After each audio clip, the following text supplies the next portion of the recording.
హరి ఓం. వేదాంత విజ్ఞానము పాఠము 78. శ్రీ విద్య,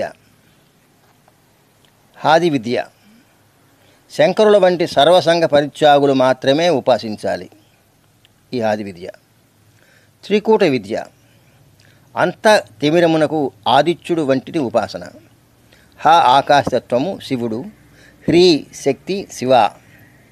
అపరావిద్య విద్య అన్నారు శంకరుడు.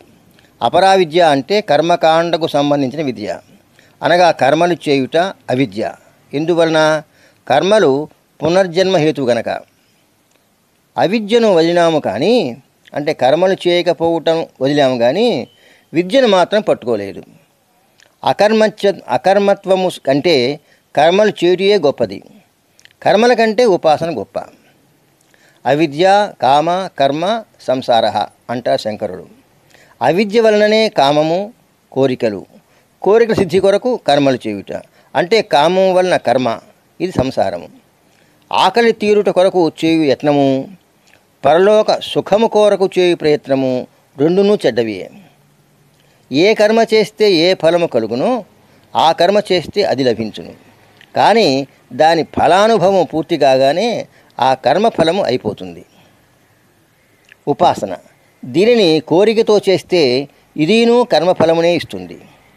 కానీ ఆ మూర్తిని, ఉపాసన చేసే మూర్తిని పరదేవతగా కానీ పరమేశ్వరునిగా కానీ భావించి ఉపాసించినచో అది అవిద్యను నిర్మూలించును, జ్ఞానము లభించును. ఈ జన్మలో కానిచో మరు జన్మలో లభించును. కర్మకు టైం అండ్ స్పేస్ పరిమితి కలదు. దాని ఫలితము కూడా పరిమితమైనది, స్వయం సిద్ధం కాదు. స్వయం సిద్ధమునకు నీ ప్రయత్నం అక్కర్లేదు, అనగా కర్మతో పని లేదు. సూర్యుని చూచుటకు ఏ ప్రయత్నం అక్కర్లేదు, అది స్వయం సిద్ధము. ఆత్మ స్వయం సిద్ధము, దాని కర్మల ద్వారా పొందజేయలము. దీని పొందుటకు నీవు అధికారం సంపాదించవలను. ప్రత్యేక కర్మ చేయక్కర్లేదు, ఓన్లీ నువ్వు అధికారాన్నే సంపాదించాలి.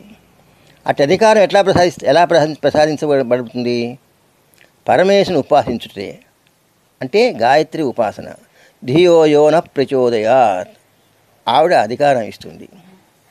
దీపం వలన చీకటి పోయినట్లు ఆ జగన్ని చైతన్యం వలన అవిద్య నశించును. అజ్ఞానము అంటే అవిద్య నశించగానే జ్ఞానోదయం కలుగును కదా. అమ్మవారిని ఆకార రూపంలోనున్న చైతన్యాన్ని ఉపాసించాలి. పూర్ణము అంటే దానికి ఏమి కలిపినా ఏమి తీసేసినా దాని విలువ మారదు, అది పూర్ణము. పూర్ణమద పూర్ణమదం పూర్ణాత్ పూర్ణముదచ్యతే పూర్ణస్య పూర్ణమాదాయ పూర్ణమేవావశిష్యతే.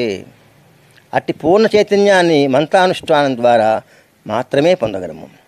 ఆ మంత్రం ఏది? షోడశాక్షరీ విద్య. భవబంధ చిత్తి నిపుణ పరమేశ్వరి. స్థూలరూపధ్యానము నుండి శబ్దరూప స్వరూపంలోనికి పోవాలి.